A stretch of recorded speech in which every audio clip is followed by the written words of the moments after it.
Alright, hi everybody, welcome back. I'm Dorothy. I'm a professional astrologer, and you can find me on the web at nhastrologer.com.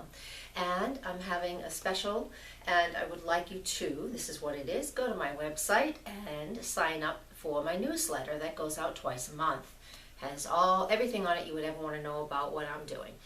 And if you sign up, what I will be doing over the next few months is choosing 3 people every month for a free 20-minute astrology session with me, and this is a phone session. But if the response is huge, then I will pick 3 a week. So come to my website, join my subscription, and good luck. So today I want to talk about December and what's going on for December. So we have this major cardinal T-square going on. And so the beginning of this, I'm going to jump ahead a little bit, and then the next little piece will be more specific to each zodiac sign, okay? So just listen in. You won't even know I'm doing it. I'm just going to cut and paste. So I want you to know we have between December 4th and December 10th, and that's the intense period. We can feel it a little bit on either side. We have Mars in the sign of Libra. Mars in Libra can be passive-aggressive. Our actions, we're looking for our actions to be controlled and balanced, but they typically don't feel controlled and balanced. That's why we're looking for that to happen. All right? Then we also have Mars making a square aspect to Pluto right around the 8th and 9th of December. And when Mars squares Pluto, this is obsession, and this is controlled power is what we would call it. But we're looking for action. Mars in Libra wants action. Pluto in Capricorn is looking for those deep-rooted changes, those deep-rooted transformational pieces. Now, I know we're in Sagittarius time of year, but it feels very Scorpio to me, because we do have some Scorpio stuff still lingering. So this means that whatever was going on and whatever is, transforming and coming up and out of us, like this, deep volcano, things are coming up and out, we can really feel it rumbling right now. Allow this healing process to happen. Allow this process to erupt. Because on December 10th, Mars will be in an opposition to Uranus, and that is quick, sudden shifts and changes. All right, so that's what we have. Mars and Uranus are in an opposition to each other, and then Pluto is, whatever direction, doesn't matter, is in a square to both of those. And Mars is the faster moving planet, so it's the one triggering everything. So that means we're seeking and searching for balance now that we've gone through some sort of deep and very deep transformation that has come from very much within and is coming up and out. All right? Allow this process to happen so you can heal. Deep things from the past will be coming up for all of this. So that's the hardest part of all of what's going on with this cardinal T-square. But when they're cardinal, that means it is about shifting and changing, and we're going to allow that to happen. Now, to finish off this general piece of what's going on in the middle of December, actually it's the first 10 days of December, we also have Mars is making a sextile to the Sun in Sag, and so the Sun in Sagittarius is making connections throughout this T-square, and they're positive connections. He's trining Uranus and a sextile to Mars, semi-sextiles to Pluto. So the Sun will help to put that silver lining and give us opportunities if we allow the transformation to happen that this T-square is asking of us. Because Mars, Uranus, and Pluto are the heavy hitters when they're together.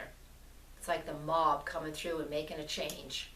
It really is. Breathe, stay centered. If you practice yoga, it's just like, standing on one foot. You feel that straight, calm center no matter what's going on around you. Allow these shifts to come up and out. All right, so on December 4th to December 30th, we also have Venus in the sign of Scorpio. So it moves in there on December 4th. When Venus is in the sign of Scorpio once a year, usually about 3.5 weeks, we get to focus in on our love relationships and what is going on there, and also the things that we love. So let me address both of these, and then we'll get to the house that it is for you. So, love relationships, how we love, what we love. When it's in the sign of Scorpio, when Venus moves into Scorpio, she can become very obsessive and very passionate. That's a fun piece. Or jealous. Not so fun. We can feel there's something going on under the surface if we're not open and honest all the time. there is a period here where our relationships, our love relationship especially, is going through a deep transformation. There needs to be a look at what's going on behind the scenes, what's going on under the surface.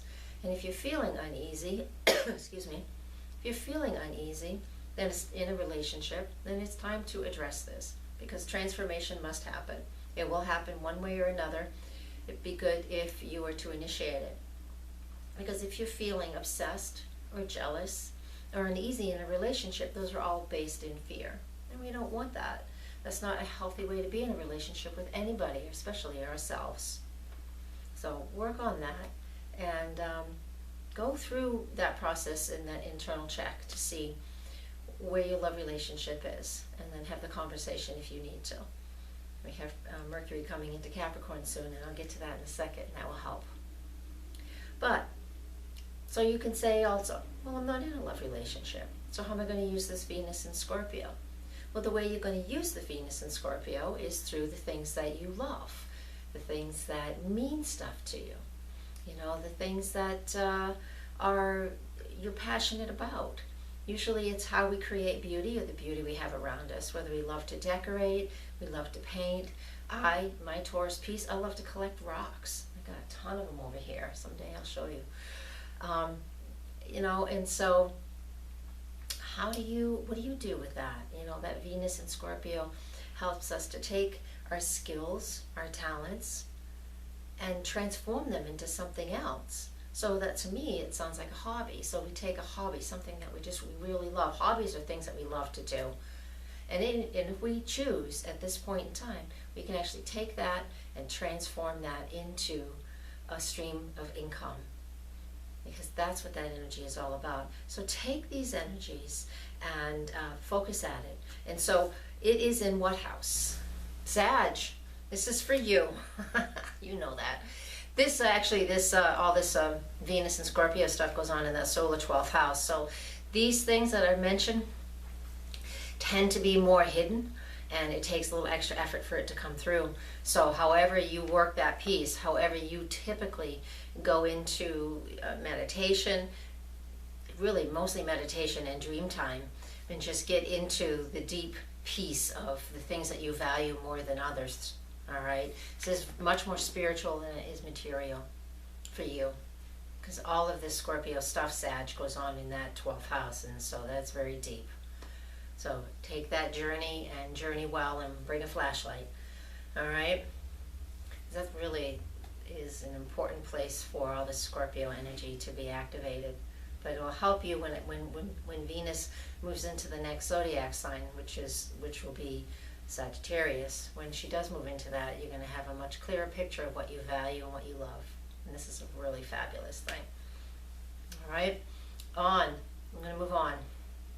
December 9th, Mercury moves into the sign of Capricorn, and that is when Mercury is in there. Mercury is our form of communication and speaking and thinking and moving around in our local neighborhoods, driving our cars, you know. When it's in Capricorn, those things shift into something that's more serious. Mercury's not really a fan of being that serious, but it's okay, because we can be very focused. We can communicate in a very logical, practical fashion. We can just, step it up and just be very much more organized in our communicating or our writing. Wisdom comes to mind when I see this, and this goes on in the solar second house. So that means the things you value are going to be taking a shift. The things you value are Capricorn related. And with Mercury moving through there, you're going to be able to identify that very quickly and very easily if something is not in alignment with what you value. You know, I already talked about values because of Venus. But the second house is ruled by Venus, and so Mercury and Capricorn moving through there with all the other things going on, your value system is being addressed this month. I would say challenged too. So if it's being challenged, then it's okay. Then that means you need to look at it. You need to learn something from what's going on here. And that's how the astrology is affecting you, at least just these first few parts of the first few days of December. But when Mercury moves into Capricorn, that'll be 3 weeks. It'll be a quick hit. But what it does do 10 days later on the 19th of December is it makes a conjunction to Pluto. Pluto's already been moving through that second house for you for quite some time. Pluto's very slow because it's quite a ways from here. And Mercury is quick. So there's just going to be like a quick hit one day on the 19th. But what it will do is it will help to highlight the fact that your values are changing. So you have that 1 or 2 days, right around the 19th, where things can go through, where you can have just those aha moments when you realize, this is why I value this, or I get it, I don't need this anymore. And it's usually a way of thinking because Mercury's involved. On the 20th, it does make a square to Uranus, and when it does do that, it'll just be clear thinking immediately and quickly. This is fabulous for you. I love the energy of that. It's going to help you change your way of thinking about something. And I'm a Gemini, so Mercury's my ruling planet. I love it when I have those aha moments and you just see something for the first time, even though it's been in front of you the whole time. It's a great, exciting opportunity for Sag. All right, 21st of December is the winter solstice. Again, that's the sun moving into your second house. So still for the next 30 days, the highlight will be that second house and what you value and everything else I just said, all right, in regards to Mercury and Capricorn. Because the sun will conjunct, blah, blah, and all of that. So you get to focus in on those values a little bit more. This is a big month for you guys in focusing in on what you value, whether it's your income, your relationships, things you have, all of that is shifting so it can become more stable. Trust that. You guys are about the truth, so that's the truth. On December 25th, we have a full moon in the sign of Cancer. The full moon on the 25th and the new moon on December 11th are separate video forecasts. If you subscribe to this channel, you'll be notified when they're up. And there's a lot of information there because when I create these, if I do the full moon forecast and stuff, it just makes these videos too long. Can't keep your attention that long. So come back, subscribe, and you will be notified. But what I do want to tell you is the full moon's in Cancer on Christmas. So Christmas Eve, moon's in Cancer. The moon belongs in the sign of Cancer. That's home, that's family, that's coming home for a big squishy booby hug, you know, from your grandma, your mom, your best friend, whomever you call family. You know, that's what that is. And that really is, that's that big squishy booby hug. We all know some woman who's like that, and they just give the best hugs because you just sort of melt into them. That's what we're going to feel for Christmas. I want to feel that for Christmas too. And I hope you do as well. All right, nothing like those big family hugs. Moving on, I want to move one more video. Hang in there. Come on, you can do it. December 31st, we have the moon, waning moon, makes a conjunction to Jupiter in Virgo, just a couple of degrees away from the eclipse on September 13th. Now, what was going on for you? I had shifts on October 13th, just a month later.